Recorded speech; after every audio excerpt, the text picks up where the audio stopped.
Good day, folks. 7 First Alert meteorologist Keenan Smith. Stepping outside this morning, temps are exceptionally mild. We're in the 50s outside. Showers and thunderstorms for the morning hours. All this ahead of a cold front. In fact, you can see the line of showers and thunderstorms back out to the west, and you can spot that colder air. Look at Minnesota. That's where there's snow. Well, the cold air does make its way into Metro Detroit. Now, we are not looking for strong or severe storms.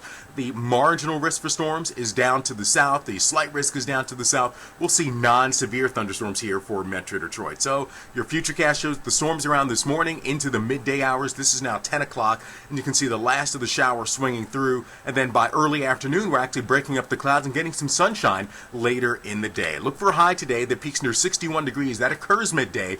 The cold front comes in, and then we'll have falling temperatures for the second half of the afternoon and for the evening hours. Winds out of the south gusting to 35 miles an hour. Tonight down to 35, clear, colder southwest winds. Still breezy in the days ahead. Tonight the winds drop off, but the winds kick right back up on Wednesday, up to about 30, 35 miles an hour. But temperatures are colder, 47. Thursday we're at 42 degrees, slight chance of a shower, maybe a snowflake in the air on Saturday. But look at those temps, down near freezing for the weekend.